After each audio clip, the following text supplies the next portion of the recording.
So, Purushottam Reddy గారు, అలాగే చంద్రబాబు నాయుడు గారి మీద ఈ అమరావతి రైతులు ఎవరైతే ఉన్నారో వాళ్ళు వ్యతిరేకంగా అవుతున్నారిప్పుడు. సో, ఇవ్వాలి అనేటువంటి భూములు ఏవైతే ఉన్నాయో అవి మేమివ్వం. మేము మా దగ్గరే ఉంచుకుంటాం, మాకే ఉంచుకుంటాం అనేటువంటి మాటలొస్తున్నాయి రైతుల దగ్గర నుంచి అని చెప్పేసని వార్తలొస్తున్నాయి.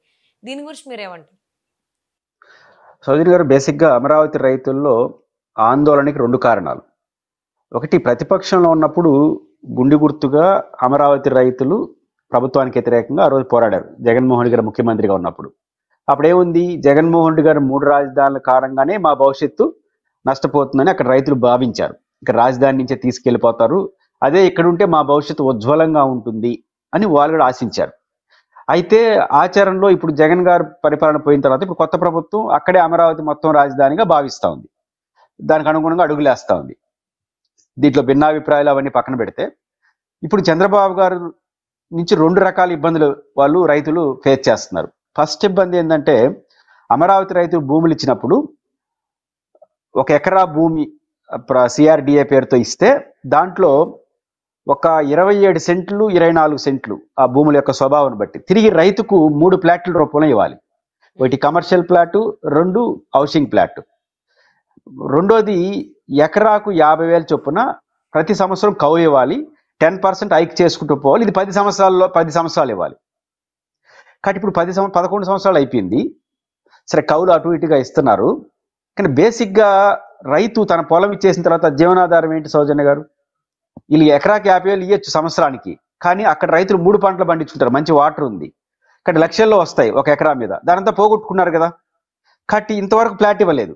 ఇప్పుడు ఆ నగరం ఏర్పడి ఒక ప్లాట్ ఇచ్చినా ఆ ప్లాట్ ఏం చేసుకోవాలి? ఇల్లు కట్టుకోవాలి. కమర్షియల్ ప్లాట్ ఇస్తే ఒక రెంట్కి ఇస్తే వాళ్ళకి ఆదాయం వస్తుంది, బెటర్ జీవితం ఉంటుంది. లేకపోతే అమ్ముకున్నా బెటర్ జీవితం ఉంటుంది. ఇవన్నీ జరగాలంటే ఫస్ట్ ఒక రాజధాని స్వభావం రావాలి కదా. కానీ రాజధాని స్వభావం రాలేదు, వాళ్ళు ప్లాటు ఇవ్వలేదు. అందువల్ల వాళ్ళ భవిష్యత్తు అనేది భయం వస్తూ ఉంది ఒకటి. రెండోది వాళ్ళు భయం కాస్త భయోందోళనగా మారడానికి కారణం ఏంటంటే, ఇంతకుముందు మీరు ప్రైమరీగా చెప్తున్నట్టు అదనంగా ఇంకో 40,000 ఎకరాలు తీసుకుంటారంటున్నాడు చంద్రబాబు నాయుడు గారు. అప్పుడు తీసుకున్న 33,000 ఎకరాలు కాకుండా ఇంకొక ఇదే పద్ధతి, ల్యాండ్ పూలింగ్ పద్ధతిలో.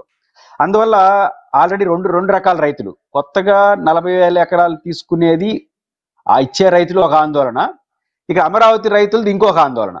రెండు ఒకటే. ఇప్పుడు 40,000 ఎకరాలు తీసుకుంటామంటే ల్యాండ్ పూలింగే కదా, వాళ్ళు కూడా ఎకరాకి 27 సెంట్లు ఇవ్వాలి కదా, 3 ప్లాట్లు ఇవ్వాలి కదా, ఆడ ఒక నగర విస్తరణ జరగాలి కదా. అప్పుడు ఆ భూములు ఇచ్చే రైతుల ఆందోళన ఎట్టుంటుంది? ఆల్రెడీ 33,000 ఎకరాలు ఇచ్చిన రైతులకే ఇంతవరకు ఒక స్వభావం లేదు, వాళ్ళకి ప్లాట్ ఇవ్వలేదు, 11 ఏళ్ళు అయింది, ప్లాట్ ఇవ్వలేదు.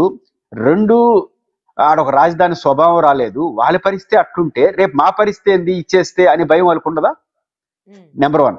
11 సంవత్సరాలు గడిగిపోతే చంద్రబాబు గారు ఇప్పటికీ 1 ఇయర్ అయింది, 1.5 ఇయర్ అయింది.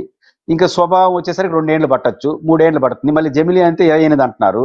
అది కూడా వచ్చింది అనుకోండి, అప్పుడేమవుతుంది? 2 ఏళ్ళు ఈ ప్రభుత్వం పోతుంది, కొత్త ప్రభుత్వం వస్తుంది. జగన్ గారు 3 రాజధానులు అంటాడా తర్వాత విషయం, కానీ చంద్రబాబు గారు చెప్తున్న తరహా రాజధాని అయితే ఆయన ఒప్పుకోడు. అప్పుడు మొదటికి వస్తుంది, భవిష్యత్తు అంధకాలం నెట్టుతుంది కదా. కాబట్టి ఇస్తున్న 33,000 రైతులకే ఇంతవరకు అతిగతి లేకపోతే మా పరిస్థితి ఏందన్న ఆందోళన వాళ్ళకుంది. ఇక్కడ రైతుల పరిస్థితి ఏంటంటే మనందరం చూసాము. సో ఇప్పుడిప్పుడు ప్రభుత్వం మారిన తర్వాత, కూటమి ప్రభుత్వం వచ్చిన తర్వాత వాళ్ళకి కొద్దో గొప్ప సాయం జరుగుతుంది, మేము చేస్తున్నామని చెప్పి వార్తలు వస్తున్నాయి. సో ఆ భయంతోనైనా రెండో దశలో ఉండేటువంటి భూములు ఎవరైతే ఉన్నాయో వాళ్ళు ఇవ్వము అనేటువంటి ఆలోచన ధోరణికి వచ్చారని నన్ను అనుకోవచ్చు అంటారా? 33 రైతులకు జరిగిందే రేపు మాకు కూడా జరగచ్చు కదా అనే భయం వాళ్ళది. ఈ 33,000 రైతుల భయం ఏంటంటే, భూములు ఇచ్చిన రైతులు రాజధాని ఒక స్వభావం రావట్లేదు, పెద్ద వాళ్ళు అనుకున్నట్టుగా హైప్ ఏదైతే హైటెక్ సిటీ ఈ రేంజ్ లో ఊహించుకున్నారు కదా, అది జరగట్లేదు. పైపచ్చి ఫ్లాట్ కూడా ఇవ్వలేదు. 40,000 ఎకరాలకు మళ్ళీ పోయినా అనుకోండి, దాని మీద మోజు ఉంటుంది తప్ప ఈనాడు ఉంటుంది. ప్రభుత్వానికి అంత డబ్బు లేకుండా వ్యవస్థ ఆడుంది. సో మొత్తానికి మొదటికి వస్తే రేపు జగన్ గారు అధికారంలోకి వస్తే మళ్ళీ ఏమవుతుందో తెలియని పరిస్థితి. ఇన్ని గందరగోళాల మధ్య భయం, ఆందోళన ఉంది, టైం ఫ్రేమ్ ఉంది. ఖచ్చితంగా ఈ విషయంలో తెలుగుదేశం ప్రభుత్వం ఇబ్బంది పడక తప్పదు. ఏదైనా అమరావతి రైతులకి అందరూ అంగీకరించేది, వాళ్ళకి ఇవ్వాల్సిన ప్లాట్లు మాత్రం వీళ్ళని త్వరగా ఇవ్వాలి. ఎందుకంటే వాళ్ళు 1 ఎకరా వాళ్ళ జీవనాధారాన్ని ప్రభుత్వానికి ఇచ్చేసినారు కాబట్టి ఇవ్వాలి, తొందరగా ఇవ్వాలి. కాబట్టి అలా ఇవ్వకపోతే వాళ్ళ భయాలు మళ్ళీ పెరుగుతాయి. ఏ అమరావతి రైతులైతే ఆ రోజు జగన్ గారికి వ్యతిరేకంగా పోరాడారో, తెలుగుదేశానికి ఒక రకంగా మైలేజ్ ఇచ్చారో, వాళ్ళ పోరాటం ఫలితంగా వాళ్ళే రేపు తెలుగుదేశం ప్రభుత్వానికి వ్యతిరేకంగా పోయే పరిస్థితి అయితే వస్తుంది, ప్రభుత్వ వైఖరి మార్చుకోకపోతే. ఓకే. అలాగే రీసెంట్‌గా ఒక మీటింగ్‌లో కూడా పెమ్మసాని చంద్రశేఖర్ గారు, అలాగే నారాయణ గారు కూడా చెప్పడం జరిగింది.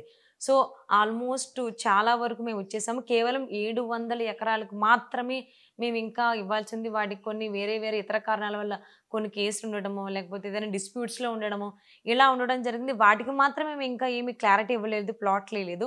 మిగిలినవన్నీ కూడా క్లియర్ అయిపోయినాయి అని చెప్పేసని అంటున్నారు. దాని గురించి ఏమంటారు? శుద్ధ పొరపాటు అది. ఇంతవరకు ఫస్ట్ ఆఫ్ ఆల్ మీరు అర్థం చేసుకోవాల్సింది 33,000 ఎకరాల ప్రభుత్వ భూమి, హ్మ్. తర్వాత ప్రభుత్వ భూమి 33,000 ఎకరాలు, ప్రైవేట్ భూమి 33,000 ఎకరాలు కదా. 10,000 మంది 30,000 రైతులు ఉన్నారు కదా, వాళ్ళ నుంచి తీసుకున్నటువంటి భూమి 33,000 ఎకరాలు. హ్మ్. ద సేమ్ టైం ప్రభుత్వ భూమి కూడా ఒక 18,000 ఎకరాలు ఉంది. ప్రభుత్వ భూమి, ఈ వాగులు వంకలు అన్ని కలుపుకుంటే 50,000 ఎకరాలు వస్తుంది. ఈ 50,000 ఎకరాలు ఫస్ట్ బైఫర్కేషన్ చేయాలి. బైఫర్కేషన్ చేసి రోడ్లు వేయాలి, ఫ్లాట్లు డివిజన్ చేయాలి. ఇంతవరకు జరగల. ఈ 50,000 ఎకరాలు కలిసిపోతుంది. ఈ 50,000 ఎకరాలు కలిసిపోయిన తర్వాత రోడ్లు, బైఫర్కేషన్, పార్కులు అన్ని పోయిన తర్వాత మిగిలిన భూమిలో ఒక 10,000 ఎకరాలు విలువ చేసే ఫ్లాట్లు వేయాలి. వేసి దాన్ని అప్రూవల్ ఇచ్చి రిజిస్ట్రేషన్ చేయాలి. అప్పుడు వాళ్ళకి వచ్చినట్టు. ఇది జరగాలంటే ఈ 50,000 ఎకరాలు బైఫర్కేషన్ చేయాలంటే చంద్రబాబు నాయుడు గారి లెక్కల ప్రకారం ఎంత కావాలో తెలుసా? 43,000 కోట్లు కావాలి. ఏది బైఫర్కేషన్ చేసి ప్లాట్లు డివిజన్ చేసి మౌలిక వస్తువులు కల్పించి రైతు చేతిలో ఆ భూమి పెట్టాలంటే, ఆ ప్లాట్ పెట్టాలంటే గత ప్రభుత్వం అధికారంలో 32 నుంచి 40,000 కోట్లు అవుతున్నాడు. ఇప్పటి వరకు అమరావతి చుట్టూ ఖర్చు పెట్టిందంతా అంటే ఆ డబ్బులే రాకుండా బైఫర్కేషన్ యాడ్ జరిగింది. బైఫర్కేషన్ లేకుండా ఆకాశంలో గూగుల్లో ఇస్తారు ఈ ఈడ భూమి అని. అట్లా తప్పదు. డైరెక్ట్ గా ల్యాండ్ సర్వే చేయాలి, ఆ ఏరియా బైఫర్కేషన్ చేయాలి, రోడ్లు వేయాలి, కమర్షియల్ ప్లాట్ ఏదో హౌసింగ్ ప్లాట్ ఏదో డిజైన్ చేయాలి. ఇవన్నీ జరగాలని టైం పడుతుంది. అందుకని మీద డబ్బు కావాలి. ఇంతవరకు డబ్బే లేకుండా ఇచ్చేసినారని నారాయణ గారు అంటే వాళ్ళు ఉంటారు. ఇచ్చేస్తే వాళ్ళు ఎందుకు ఆందోళన చేస్తారు? అభిమానించిన ప్రభుత్వం కదా ఇది, వాళ్ళేం వ్యతిరేకించే ప్రభుత్వం కాదు. కాబట్టి నారాయణ గారు చెప్పింది కరెక్ట్ కాదు. ఖచ్చితంగా వాళ్ళ సమస్య, ప్లాట్ల సమస్య ఉంది, దానికి ఆర్థిక పరిమితులు ఉన్నాయి. రెండోది, ఈయన ఇంకా 40,000 కొత్త ఎకరాలకు పోతున్నాడంటే ఆడ ఖర్చు పెడతారు. ఇంకా ఇక్కడ మళ్ళీ ఎప్పుడు అవుతుందో తెలియదు. ఇట్లాంటి గందరగోళాలు అయితే కొనసాగుతుంది. కాబట్టి వాళ్ళ సమస్య అయితే చాలా జెన్యూన్ అయింది. అవును. సో ఈ సమస్య ఏదైతే ఉందో అమరావతి రైతులకు సంబంధించింది. సో రెండో దశలో ఏవైతే రైతులు భూములు ఇవ్వాలి అని అనుకుని ఇప్పుడు మళ్ళీ వెనకడుగేస్తున్నారో వాళ్ళకి యాజ్ ఎర్లీ యాజ్ పాసిబుల్ వాళ్ళకి న్యాయం జరిగేలాగా జరగాలి. ఇప్పుడు వరకు ఇచ్చినటువంటి రైతులకు కూడా న్యాయం జరగాలని కోరుకుందామండి. Thank you so much.